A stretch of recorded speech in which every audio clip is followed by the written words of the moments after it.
What's going on, guys? Let everybody cascade in a little bit, getting going this morning. Today, we are going to talk about forward conversations through our blueprint prism for our realtor partners and teach them. And we're also going to make it a combination teaching for us.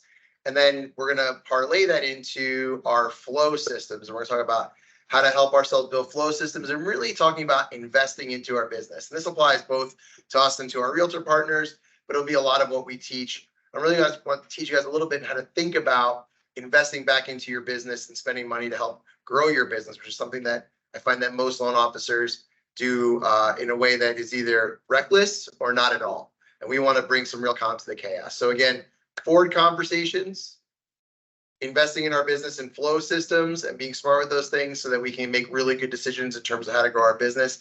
That is today's focus. Obviously, if you're here on time and your camera's on, you're my favorite. Everybody else, I tolerate. So we'll go through those things today.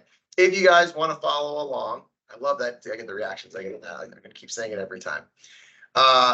If you want to follow along, if you go into the Princeton selling system, page 63, 64 is where we're starting.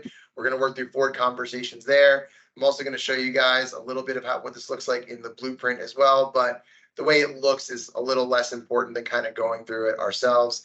And so this is our second strategy of our 3 strategies we have in this month's blueprint is forward conversations and how to use them. So for anybody who has been through this training before, what makes people like us? How do we get people to like us? If we read the original sales book, How to Win Friends and Influence People, what does it tell us about how to win friends and influence people? What's the way to do it? Let them talk about themselves and listen.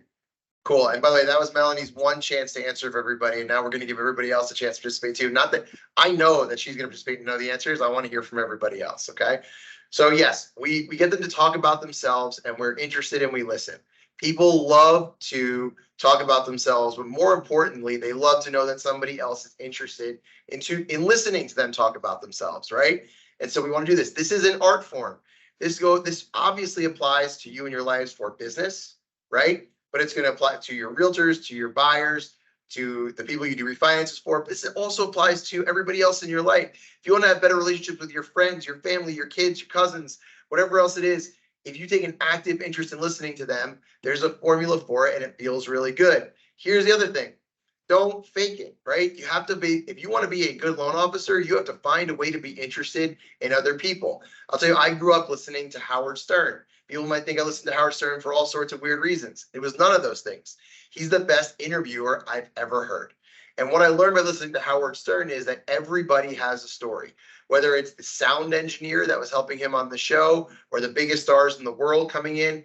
You start with where they grew up, what their story is, what they're into. Everybody's got a pretty interesting story, an interesting story to hear and tell. You will learn more about those people. And by the way, here's what's most amazing. You'll find this.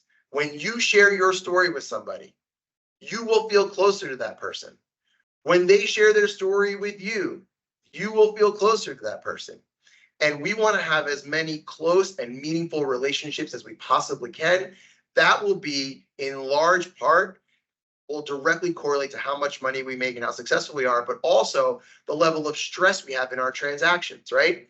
So you may have a bunch of realtors referring to you because you have an MSA with them, but if your relationship is not close to those people, those transactions may end up being very stressful, right? Because you don't have that relationship, they don't know what to expect from you, you don't know what to expect from them. By bringing all of your relationships closer and beyond surface level, deeper, you will build more meaningful relationships. I don't know any realtors that have had formal training on this. And when I do these trainings for realtors, it's sort of like, oh, I know that, but this gives me a framework to exercise it and try it out. And it's not something that anyone's like, oh yeah, this is my 7th conversation on training on forward conversations. It's not something that gets taught very much. In fact, people assume when you become a realtor, the reason you became one is because you're pretty good at talking to people and selling ourselves. That might be true, but I'll just share with you guys. Usually people who are good at sales or think they're good at sales are really great at talking. We're also usually much less good at listening. So this is something that I've had to really practice. In fact, we did some role playing yesterday with the management team and some people were doing the role playing as a management team and they are amazing presenters, natural presenters, smooth, charismatic flow. You know what they are much less natural at? Asking questions and listening. And you can feel that. And so Some of you guys may be very natural question askers and listeners. Awesome. If you're like me, then you need to know, hey, I'm good at presenting. I never have to go into a presentation with someone and go, what am I going to say? I make sure I have my good energy. That stuff happens for me. I'm focused on, Mark, talk less than 25% of the time. Ask really good questions. Be patient on those questions you ask in the beginning and give people room to listen. Don't immediately, by the way, and I still do this too much, when someone gives me a story about themselves, I immediately feel the need to like tell one that relates back or relate myself to it. You don't have to do that all the time. You can just keep moving forward, asking a question. And so, by the way, so you have to be self-aware, self-assess what your strengths and weaknesses are going to these conversations. And you want to help your realtors do that too. Most of you guys probably pretty intuitively know your realtor partners are really good at some things, not really good at other things. And so when you're starting to teach board conversations, if you choose, by the way, because again, when we teach our blueprints, what do we not want to do? Go through the whole magazine and teach every single thing.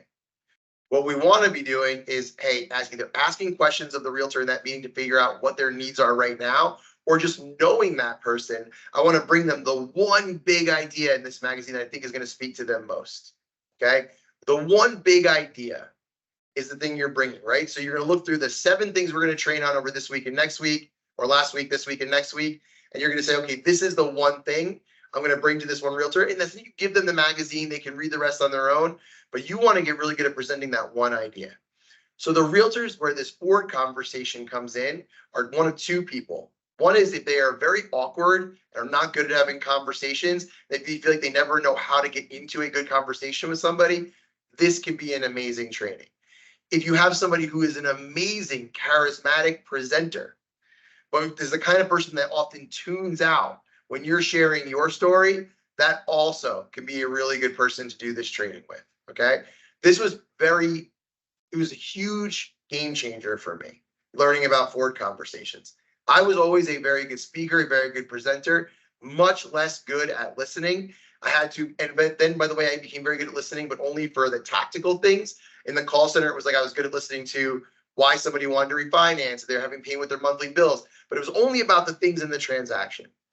Taking myself to a very different level where suddenly I was interested in everything about a person and using that as a window to deepen my relationship with them. That only happened for me when I found Ninja Selling at Princeton. Okay. And so I share this with you guys. When you go out with your realtors, tailor your training, the thing that you're, especially for the realtors you already really know, right? If you don't know a realtor that well, ask the questions, figure it out while you're there, or pick the thing that you're most comfortable training on. But if you already have a relationship with a realtor and you know something, pick the thing that you think they're going to relate to most and start there. Okay. Anybody here want to tell me what Ford stands for? Not a trick question. You should know it. Family, occupation, recreation, and dreams. You see Melanie struggling over there. She just wanted to hop in so bad. She's ready to go. She's got all the answers. Family, occupation, recreation, and dreams, right? Very simply, right? And so, by the way, on page 64 of the selling system, you'll see in here, very simple stuff for family. And by the way, family and friends, by the way, for the F, right? Which we usually leave out. Where are you originally from? How's the family doing? What's your son doing? Is your daughter graduating? All just basic questions about like, hey, what's going on in your social life with your friends and your family? Generally, do you find that most people are eager and or willing to talk about these things? Yeah, of course they are. This is the standard, right? And I will tell you this. I'll just give you another little quick story. And I shared these stories, by the way, because I'm hoping that you'll relate to them. When Brett and I and Nicole, we sold our company, Fortune Funding, we sold it to a guy who every time I spoke to him would start off by talking to me about my friends and my family. Even if I spoke to him yesterday and we spoke again today, he'd be like, how's Nicole? How are the kids? And it used to drive me insane. It used to drive me insane. Because first of all, I didn't think he really cared that much. But secondly, it was this thing I had to go through was like, I just wanted to get to the point. We called, let's get to the thing. That was my hang up. Most people are not like me in that perspective, right? Number one. And number two is when I'm asking those questions, I'm going to make sure I really care and take a vested interest in that person, right? And by the way, we're not talking to our realtors every day, but for a long time, I let my hangups, as somebody who's like busy and trying to get through things, become other people's hangups. So I was like, no one wants to talk about those things. I was very wrong. Okay. It does matter to people. And by the way, here in South Carolina, if you're in the South, you almost have to start with some of the pleasantries or go into it, or people feel like you don't value them for the other things, right? And so keep this in mind. Know your audience. By the way, self-assess, become self-aware about what your strengths and weaknesses are. Focus on those things. So family, occupation, right? Or we're meeting with our realtors, or our realtors are meeting with their clients. Occupation is a very normal thing for people to talk about, right? If you're a realtor, don't you want to know what your client does for work? What are all of the reasons? Let's just jot some reasons why you would almost need to know. So I'm a buyer's agent. I get a Zillow lead. Someone calls up. Why do I need to know what this person does for work? There's 100 reasons I can think of. What are some? We try to qualify them. Well, we want to make sure they're going to be able to qualify. They're going to have to be able to qualify for a house. Why else? So you know when they're available to view houses. You know when they're available to view houses. Why else? Oh my God, there's such amazing ones. The two biggest ones we haven't even said yet. Melanie's not allowed to answer. Why Like their else? knowledge on the home buying. Maybe, but how about you need to know, where do they work? So you're picking a house for them in an area where they can commute to where they work. Or it's 2024, guys. Do they work from home? Do they need a home office? What are things do they need for that house to make it happen? What kind of internet are they going to need for the house if they're working from home and different things? So if you're a realtor, knowing what someone does from work, whether they need to commute, maybe by the way, they travel a lot for work, they need to live close to the airport. There's a million considerations in terms of lifestyle that you want to know if you're a realtor, right? By the way, maybe we should spend more time talking about the job of a realtor so you guys can get in their heads. As a realtor, you want to know everything about how your person lives and works so you can make the best possible recommendation to them about the neighborhood they should be living to. Then you want to share with them, here's the proximity to schools. Oh, I don't have any kids. Well, then I guess I probably should ask those questions. Here's the proximity to the major highways, to the airports, to the train station. Do you work from home? Do you need an office? How big do you need your office to be? Is it an office where only you're going to work, or are you going to see clients there? Are you going to be on video a lot? What kind of a background are you looking for? All of those things can be a huge selling point for someone when they're buying a house. So occupation is an amazing icebreaker to talk about, because by the way, it not only answers, because the point of these forward questions, by the way, is not just to build a relationship, it's to discover someone's needs. So when you're calling your friend from high school that you haven't talked to in a month, you start going to these conversations and you start talking about family. It's like, oh yeah, my youngest is going to college next year. It might be time to downsize, or maybe refinance, take cash out to pay for college, right? If I go for occupation, I just got promoted. Do you want a bigger house? Just lost my job. Do you need to downsize? Just got a promotion. Should you be buying an investment property? Just got my bonus. Maybe it's time to invest in real estate. I'm listening for opportunities in these situations, whether I'm a realtor or a loan officer. So when you're teaching this stuff, it's not just teaching your realtors what Ford stands for. It's that, by the way, while you're building this relationship with this person and caring about their story and asking follow-up questions and being as an engaged listener, you're also looking for clues as to how best you can serve this person, right? And there are clues in each of these answers. By the way, I'm a buyer's agent. I get a lead on Zillow. Recreation, what does somebody do for fun? How is that going to factor into my decision for where somebody should live? Well, I love hunting. I love skiing. I love pickleball. I play a lot of tennis, right? I love to travel. These are all clues as to where you should recommend somebody should be looking for a house and where they should live, right? Basketball is super important to me. I need to have a hoop at my house. Well, now all of a sudden I need a big flat driveway for somebody, right? There are clues in what someone does for fun as a realtor that are going to help you recommend the house that they should be moving to and moving into, right? Same thing for a seller's agent, by the way, in terms of when they should sell or what their priority should be in the listing or those other things, right? But so not only building that relationship, we're looking for clues, right? Dreams. How does your home ownership as a loan officer, as a realtor, factor into your dreams? Anyone want to take some stabs at this? How many of you guys would like to at some point retire? How many of you guys have real estate decisions that will affect your ability to retire? Every single person, right? Even if you don't own a home, you decide to rent forever, that's a huge impact in your retirement plan, right? Your dreams. Just a very basic, right? So if you don't know someone's dreams, what they hope their life looks like, where they're trying to go, what their goals are, how can you possibly make a recommendation for them? Maybe someone's dreams are they want to be able to move every 12 months. They don't want any responsibilities. Maybe they want to move every 12 months and they want to invest in real estate every stop they go to, right? Someone's dreams for their future and helping them along in establishing those dreams. Maybe they're very willing to just say, hey, I want to be able to retire at 50. How? I have no idea. Cool. We can walk them through it with how real estate can help them get there. Okay. So this simple formula is, first of all, a way for you to find easy questions to ask somebody to get out of those awkward conversations. If you're having those, what do we lean into, right? What do you do for fun? What do you do with your family? Tell me a little about your kids. Tell me a little about your wife, husband, whatever else it is. Easy stuff. Do you have any fun plans over the next month? You guys doing any traveling this year, right? What are your dreams for retirement? They not only are those icebreakers that help you build a deeper, meaningful relationship with somebody.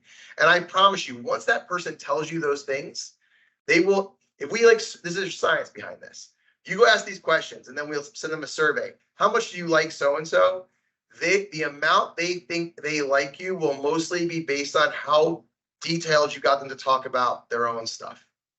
The number one factor in whether or not people like you. And then you're looking for clues. So imagine talking to a realtor who has not heard these concepts before and saying, first of all, hey, you know who your potential clients are? Who? Every single person you meet. By the way, what if I gave you a way where you can make those conversations easier for you, more enjoyable for the other person, more likely for that person to like you, and that you would discover what their real estate wants and needs are in that conversation? Mark, that'd be amazing. That's what we're teaching with Ford. And so, and this is a very simple, high-level look at a process that can go very deep. But when you start having, here's something you can do. You guys are tracking your Ford conversations. Hopefully, if you have a scorecard or you have goals around how many conversations you're going to have each week with potential realtor partners, borrowers, sphere of influence, rate yourself coming out of those conversations based on some sort of factors of, hey, do I think this person enjoyed telling me about what was going on with them? Did I engage with them in a way that felt natural, where they were eager to tell me what was going on with them?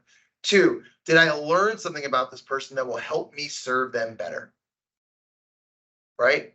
There's nothing, by the way, sometimes I say like clues and people are like, oh, it's like I'm trying to be like sneaky or something. It's like, no, I'm not. Every single conversation I have with everybody in the universe since I learned this system has been me on a mission of discovery to see how I can add value to that person in their life. If they tell me the thing they need help with is moving their couch, I'm going. Right? That's like literally how I think about it. Okay. So now when I ask these 4 questions, yes, I am looking for ways that I can help them. But you know how I can help them? Recommending a good real estate agent, doing a mortgage for them, recommending how they can invest their money, help them move their couch, introduce them to somebody in town, make an introduction for them on their hopes and dreams, tell them how great they look and make them feel better for the day. I'm looking for ways to deliver value. And so these 4 conversations, service level and on the depthness of it, will make you a master of conversation.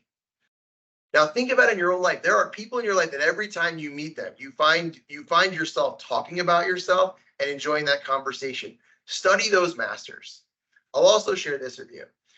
I do a lot of recruiting, obviously, for the company. I have a lot of recruiting conversations. I talk to a $5 million loan officer, a $10 million loan officer, even a $20 million loan officer. Oftentimes, it's very easy for me to get into the conversation and start asking questions.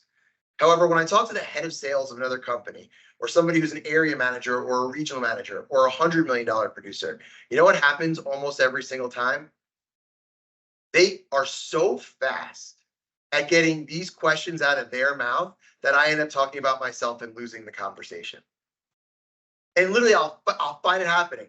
Be like, I'll literally go, hey, how are you? And they're like, hey, man, what'd you do this weekend? And all of a sudden, I'm like, 5 minutes later, I'm like, shit, I've just been talking about myself the whole time. They won, they're winning. They're masters, they're better at it than I am, right? And that's why they're $100 million producers. That's why they're sales leaders. And by the way, once this happens for you, it's incredible when you start really paying attention to this. Who gets to show their interest in the other person first is the person building influence in that conversation and, for all intents and purposes, winning that relationship in that conversation. As soon as you're telling a bunch of stories about yourself, they're winning, you're losing. And it's counterintuitive. Because by the way, what gets you to be a $10 or a $15 million loan officer is being willing to talk about yourself and being willing to present to the world and being the person dominating the conversation. What gets you from 15 million to 50 million is the complete reversal of that. It's such a comfort in our own skin and our own character that we get to then completely focus on the other person, right? When you're first learning to play poker, you're focused on your cards and figuring out what hand you have. As soon as you become a good poker player, you know what you have. Now you're laser focused on what does that person have? Based on how they bet at each point in the game, can I tell what their two hold cards are? Right? When you see the masters play poker, by the time the turn comes, they know almost definitely what cards everybody else has. It's wild. That's like being a master salesperson, where you're so comfortable with your cards, you're not worried about what you're going to say. You're not worried about making sure you know the forward conversations well enough to teach it. You're so locked, you know your stuff when you're a master salesperson. You're locked into that conversation and listening for every clue from that person where you'll be able to hear, that's the thing they want from me. That's the most amount of way I can deliver value. Boom, forward conversations. Now I'm locking in my teaching and my speaking to exactly what's most interesting to them. I'm delivering value. Does that make sense to everybody? Am I explaining that in a way that it feels actionable? Practice this. When should I practice it? With every human being you meet everywhere you go. Literally. Every human being everywhere you go. There's no downside, right? If you're like, well, where should I don't care. Bring your kids to the Funplex in your area and go start talking to straight parents that are there. It's amazing. It will work for you. Nikki. You're muted, Nikki. I cannot hear you. I think Brett puts me on permanent mute. I would like Brett too. So my question is, at what point do you give someone your business card and how do you ask them for theirs? Okay, two things to that. So first, I know people might fight with me about this. I no longer carry business cards. I no longer ask for anybody's. I have this amazing machine in my pocket, and it connects me to everybody in the world via social media. And so when people ask me for a business card, I go, hey, I don't really carry those around anymore because I'm so active on social. What's your LinkedIn? What's your Instagram? And what's your Facebook? And I connect with them on social media because if they give me their card, I'm not connected to them in a meaningful way. And I want that connection on social so that they start to see my posts as well. Be like, oh, I don't carry cards, but I am so interested in staying in touch with you. What's your Instagram? Let me follow you. Let me friend request you on Facebook. Let me connect with you on LinkedIn. And I do all three of those for everybody. And that's how I stay in touch. And by the way, when do I ask for that? My answer is like, hey, I really enjoyed this conversation. I'd love to connect with you on social media. Are you more of an Instagram person or a Facebook person?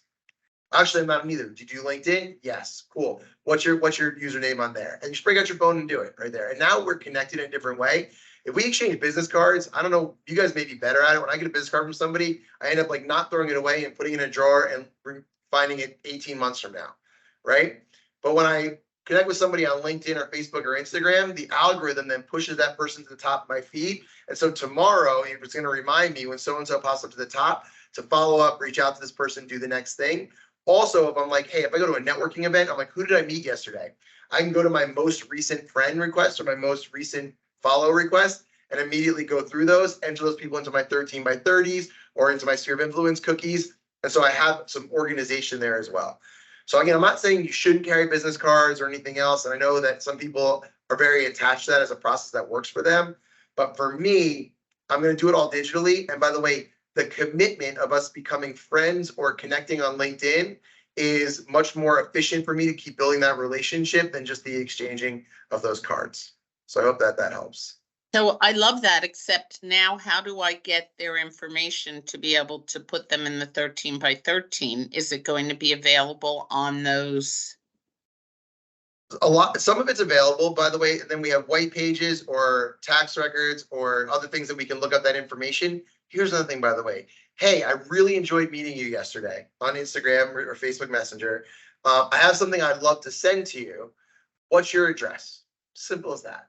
right? And by the way, 99% of people will give you their home address when you ask that. If they give you their work address, that's fine. The main reason we stopped sending 13 by 30s to work addresses is because realtors and other people were never going into the office. And so we'd walk into an office that we've been sending stuff to, and I'd see 30 cookies and 74 postcards sitting everywhere. If someone's going to actively give you their work address when you ask for their address, it probably means that they're going into work and checking their mail every day. So it's okay to use a business address in that one circumstance where someone says, this is where I want you to send me the stuff. Otherwise, we should always be asking or looking up personal stuff. Okay? Nikki, I'm a super creep if you ever need help finding addresses. Kate's got you. So I researched a little boy last night that Esme likes, and I found his family, and I know everything. But I get the card, Nikki. I'm old school too, so I get the card. I give them my card, but I also connect on social. So I'm a hybrid of Mark situation. So it's a little bit me, a little bit Mark.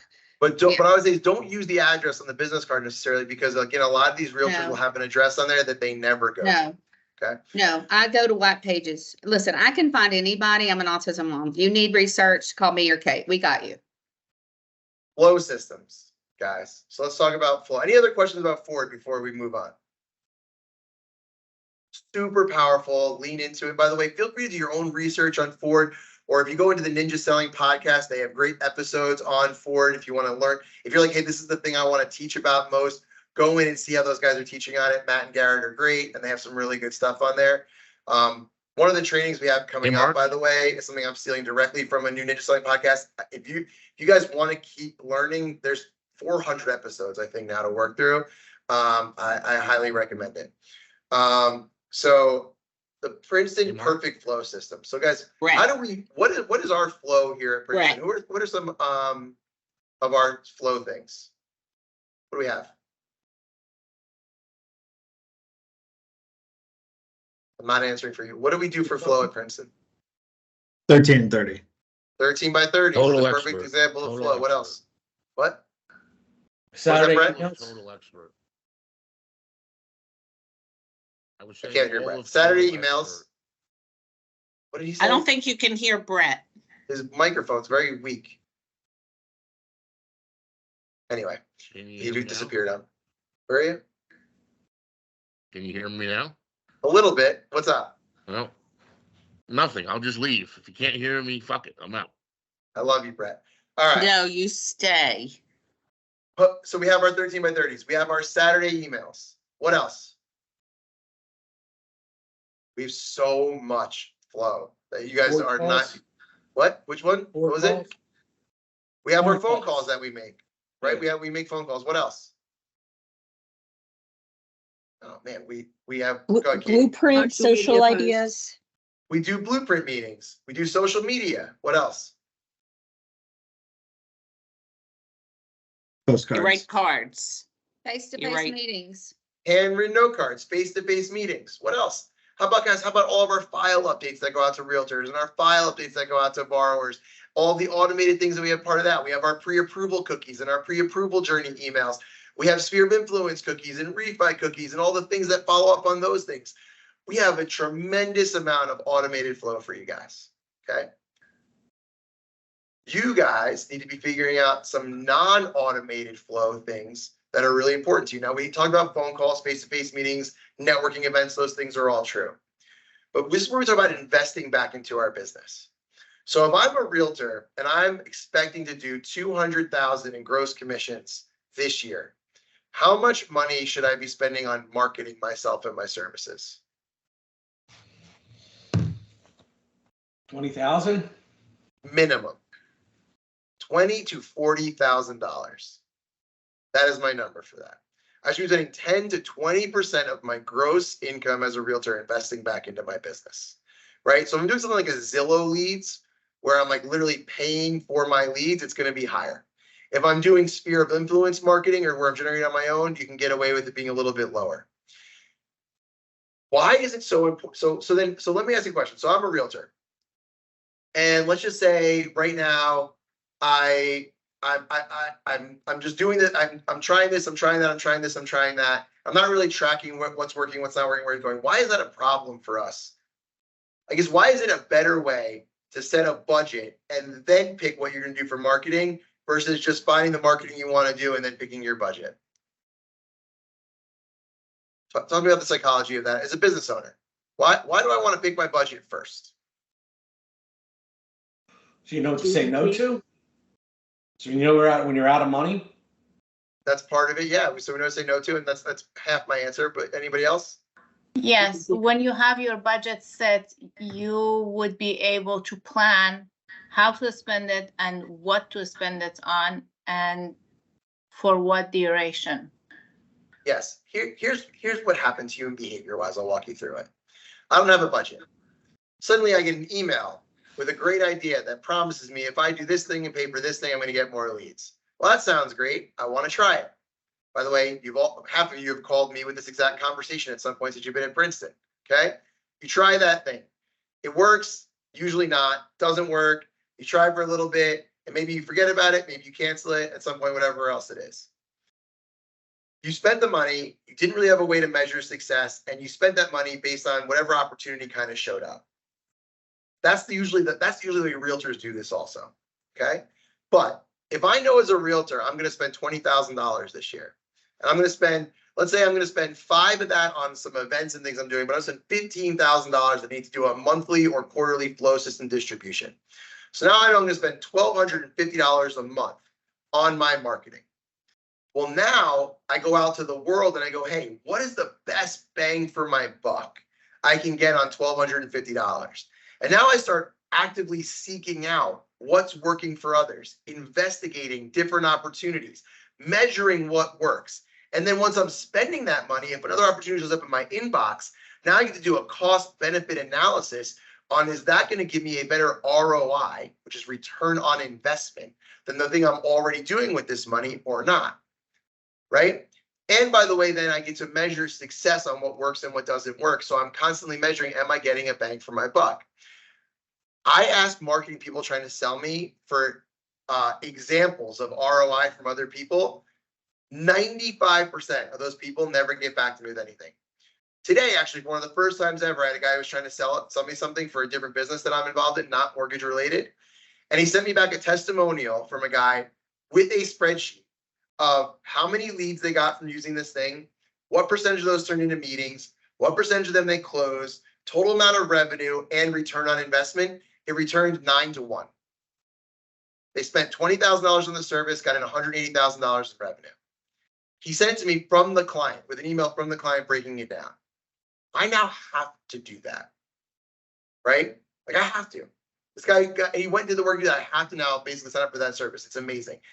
19 out of 20 don't do it. So the reason I share this with you, because that is your holy grail as a realtor, is to figure out what is a reasonable ROI to get, and how can you continue to improve that return on investment as you go. Most of your realtors are doing it the first way. And so one of the most amazing things you can do for them is say, hey, how much money did you spend on marketing last year? I don't know. Let's figure it out and break it down. How much money do you plan to spend this year? I don't know. If you spend this, how much production do you plan to do or get from that? How would you measure success? How not to? If this is something you're not super comfortable with, play with it for yourself for a while before you start doing it for other people. Or I'm happy to sit down and kind of help you walk through it. For me, this is where I deliver almost the most. When I'm working with realtors or loan officers, this is one of the first places I start. A, you have to be investing back into your business. B, the efficiency that you do that with and the areas that you do with that work for you. And it's not the same for everybody. It's to work for you and your business are a huge differentiator of value for them. And what Courtney is going to work on with you guys later too. Were you supposed to be doing this today, Courtney? Is that why you're here? I screwed up then, huh? It's okay. I'm here for Were you going to whatever. stop me at any point or no? I was just gonna see how what you did. I don't know. Tomorrow, Courtney's going to take this to a whole different level with you guys. So I apologize. Courtney, are you available for tomorrow? I can make it work. I am sorry. Thank you. Lots of trainings that we're doing here. So I apologize. So what Courtney's going to tell you guys tomorrow with on this is how do you actually, you know what, Courtney, I'm going to turn it over to you for the last 10 minutes. Can you do it in 10 minutes? I can. Or 15 minutes and everybody will stay 5 more minutes? Yeah, no, yes, I was going to review the database for realtors in terms Yes. of how they can leverage it in TE. So I don't know if, Do that. Show them how to do it. Because so guys, here's what we're gonna do. So on the flow system side of things, right, that we're talking about in terms of investment, helping them do this, Courtney's gonna show you how we have a free CRM that you can use with your realtors. And if we get them to use ours, by the way, not only will we have access to that information and be able to more likely convert those leads, but it's a free tool for them. And then we can actually help those guys build out their flow systems to maximize their investment spend. Courtney hates me, so I'm gonna let her go. And then we're gonna give her as much time as she needs. Go. You're good. great. Okay, Sorry. Here we go. Okay, so just to clarify from what Mark said, so yes, this is a free tool and this is part of strategy 2 in the blueprint. So one of the things that we talk about in the blueprint is how important it is to have a database, leveraging your top 200, making sure they know. There's an analogy in there. You want to be able to have the conversations like you would with your hairdresser, where you get to know your hairdresser. You want to have 200 people in your database that are similar to the hairdresser type conversations, people who know, like, and trust you, and then you're in flow with. So one of the great tools that Total Expert has is a very similar database that we leverage for our own flow systems. Our realtors have access to for free as well. And the way in which they get access to this system is being one of your co-marketing partners in TE. So we've talked about co-marketing partners a handful of times, but usually when we talk about co-marketing partners, we're always trying to get maybe a flyer co-branded, a postcard co-branded, an email co-branded, something of that sort. We don't really talk as much about the opportunities that they have to leverage the system, to include their contacts, to send them emails, and really leverage it like their own database tool. So I'm going to sign into Total Expert today like I am a co-marketing partner. So you guys start to get an idea of the benefit that your realtors have being one of your co-marketing partners that goes past just being able to leverage the flyers and the postcards that we talk frequently about. Okay. So let me go ahead and share my screen.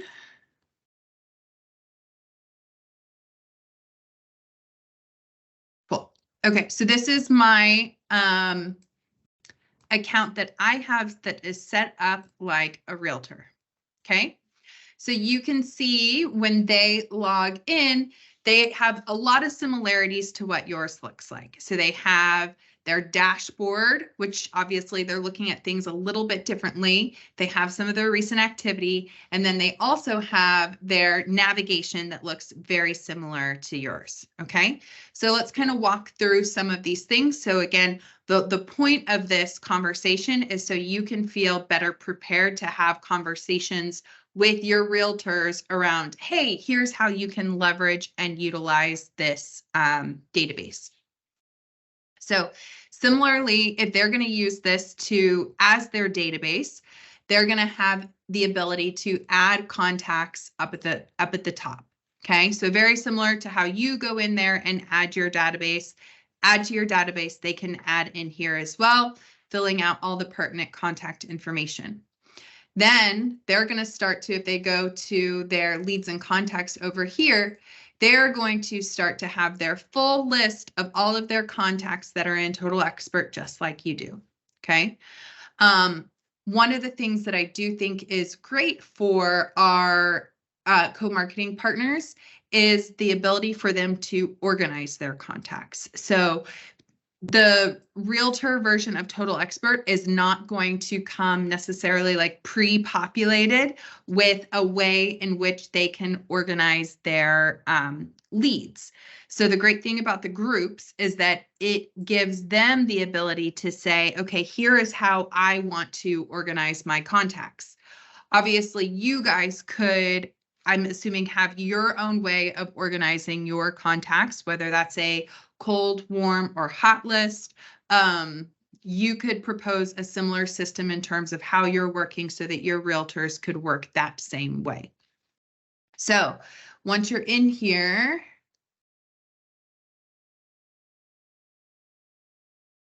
See, I have Dan Cooley in here as one of my test leads. So if I'm in here and I'm at Dan, you can go in here and you can add your groups.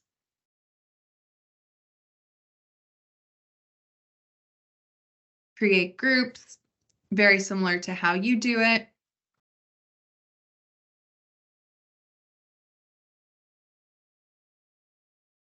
Great, I have one new group created.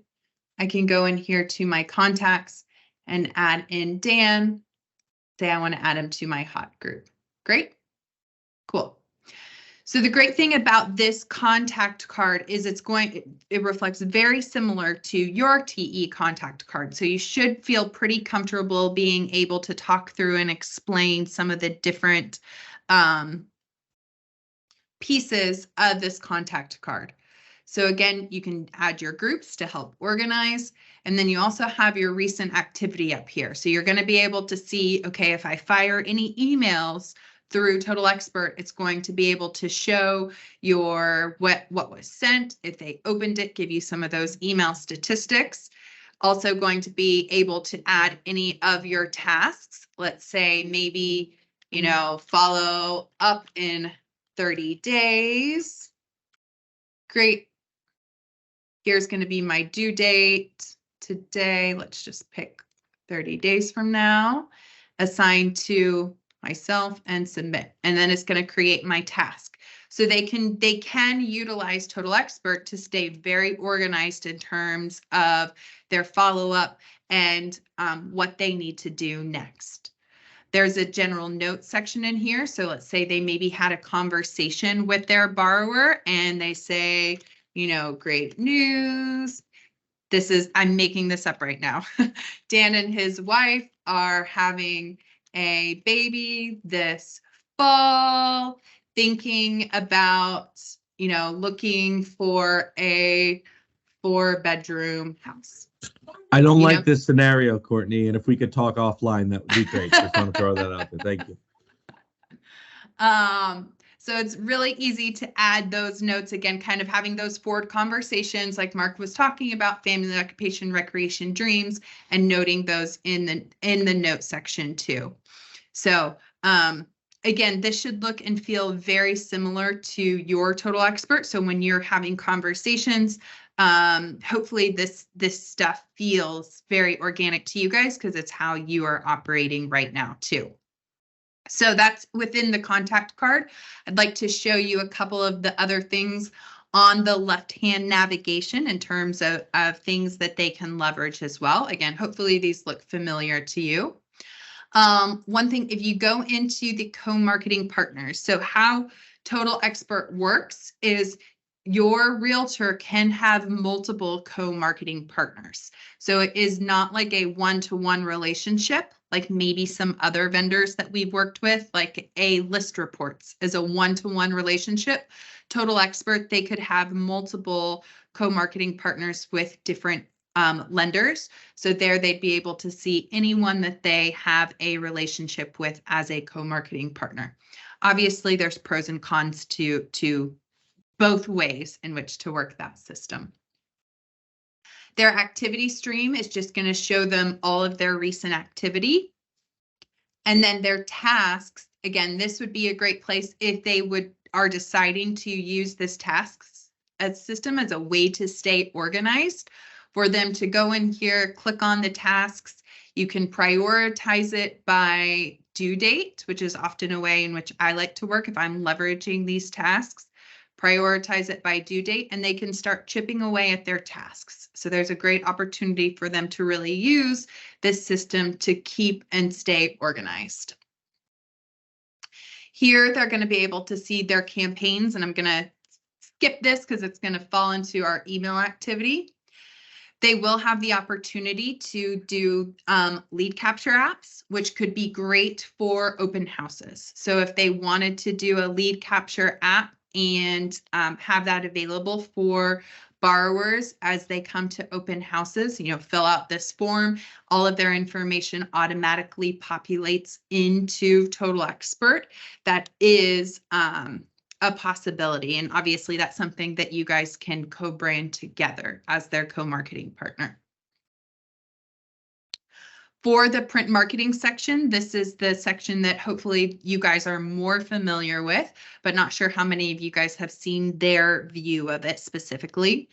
So when they go into this create new right here, they are going to see all of the available, whether it's flyers, postcards, EDDM, postcards, whatever it might be that has co-branding opportunities on it.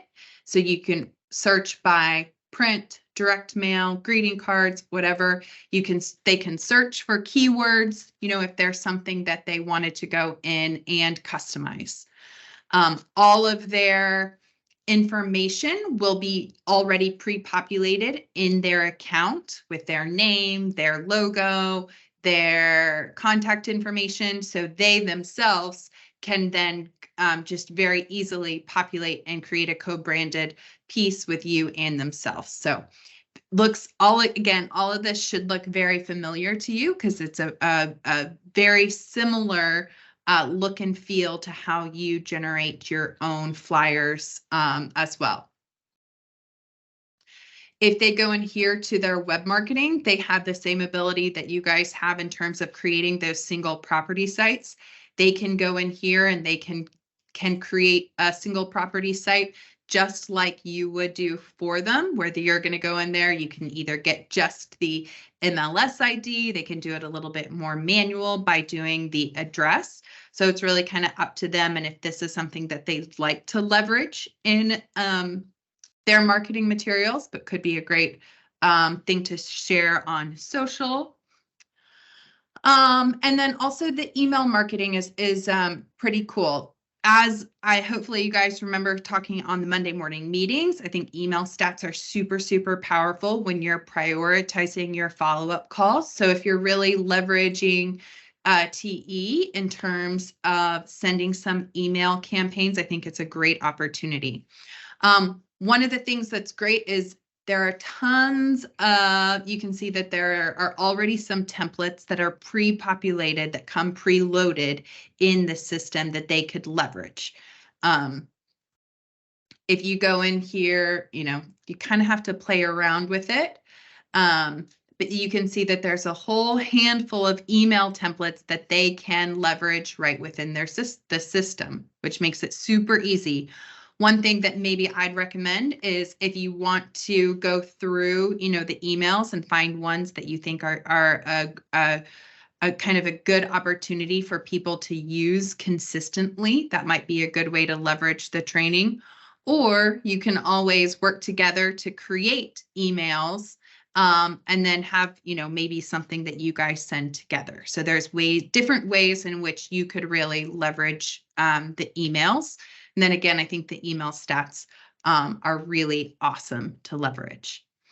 If you guys, then the campaigns in here would be a drip campaign. So you're going to make, say we have maybe a series of 4 emails that we want to create, and then we're going to send one week, one the following week, the week after, and the week after. So there is a lot of customization that you guys can do. And again, this is, at your realtor's fingertips and could be a great opportunity for you to be, hey, here, we think that having a database of 200 people is one of the most important things that you could focus on to really drive and leverage your business and take it to the next level. I have this great free tool that you can use as a database. It has, you'll be able to easily do your emails, your flyers, keep great notes. Could be a great way as you're having those blueprint conversations next quarter to really kind of take the content in that blueprint and really help them make it very actionable. Okay, great. Let's make sure that we're co-marketing partners. Open up your TE. Let's walk through this. Let's make sure that you know how to add a contact. Let's make sure that you know how to send an email so you can really be the subject matter expert in terms of, hey, here's how you can really work your database. So any questions kind of on the database or the capabilities within it? I just have one quick question. So when I invite them to co-brand with me, this is that invitation. So Yep, this this is is what all they are the- getting invited to. okay. Yes. This was very helpful. Thank you. Yeah, so they Now will I've got have, some more things to share. everyone will have access to it. One thing that might be helpful for you guys to play around with, this is what I did, is my email address that I'm using right here, I think is just my Gmail account. I invited myself to be a co-marketing partner utilizing my Gmail account so I could get in here and play around with it. One of my recommendations would be if this is, as Mark said, hey, we have a handful of strategies in the blueprint for Q1. If one of the strategies that you'd like to lock onto and become a subject matter expert in is around the importance of database and how to use and leverage your database, I'd really encourage you to create your own co-marketing profile so that you can then go in and play around with it and get comfortable with it and hopefully be able to anticipate some of the questions that they might have. You could also then come up with some great email strategies that would maybe be great for the two of you and how maybe, how you guys work together or something that is good for kind of your, making it feel hyper local and hyper personalized too. So that would be my recommendation, would be just to use, a Gmail address or whatever your kind of personal email is. Create yourself as a co-marketing partner so then you can kind of get in there and play around with it as well. Courtney, I have a question. Yeah. I've used TE in the past at a previous employer, and I tried promoting this feature, that the agents can use it as a database. And one of the concerns I got was, well, then who owns that data? Like, can they take their contacts out of TE if they decide they never want to speak to me again? And I don't really remember what the answer to that was. So they own the data. We don't own the data. We actually, I know Mark said that we get access to the data. We don't get access to the data. It is their data. Okay. So we can't even see, we can't even see who they upload. No. Okay. We can't see, which is, again, when you think about it, they can have multiple co-marketing. My bad. No, that's okay. I just wanted to make sure that we were all understanding it the same way. They can have multiple co-marketing partners, which is great because you could, it's not a one-to-one relationship. So you could have multiple co-marketing partners. But that means that all of those co-marketing partners, none of them will be the owners of that data. So they will truly be the owner of the data. One question that I don't know about that I'm just thinking of would be, say they get a list of, 100 contacts or something. And for some reason, maybe they want to export those contacts and put them in a different CRM. I think that would have to be something that they work on with support at TE. I don't know that they would. Let me actually just see if I can. Actually, it looks like they can. They could just go in here, select all their contacts and export a CSV if they ever wanted to take the data and information out of the CRM, and maybe their company ends up getting a CRM that they're actually now I want to move in this direction. It looks like they could export there. So if you I'm sorry, you mentioned that they can partner with more than one lender, and I've run into that situation where I had someone that wanted to partner with me in TE, but he was already partnered with somebody else that he no longer really kept in touch with, but we couldn't figure out how to make it work. So is there somebody at Princeton who can help me learn how to do that? Obviously not now, but soon. Yeah. Absolutely. Do you have one person in mind already that is kind of partnered with someone else that we just want to make sure? Okay, great. Yeah, let's work on that after this call. And if anyone else has an issue like that, we'd be happy to help. But yes, you should. Okay, great. be able to have the multiple co-marketing partners. Thank you. Mm-hmm. Any other questions, guys? Dan, anything else? Dan, are you still on? I saw him on a little earlier.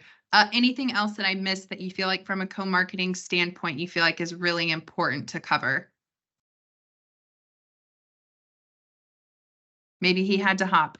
Dan did create this great video that really walks down and breaks down everything that I talked about too. So as a follow-up, we will send that to you guys so you guys can have that. And then as always, Dan and I are happy to discuss any questions that you guys might have regarding this. Cool. Well, Anything and else, thank you Courtney? guys for sticking around a little longer. I appreciate it. Yeah, guys, I apologize. We have a lot of different trainings that they're working on, and this part of this slipped my mind today. So I apologize to everybody for that. Thank you for staying longer. Please rate the meeting, and we will see you guys tomorrow for training where we'll complete some blueprint stuff.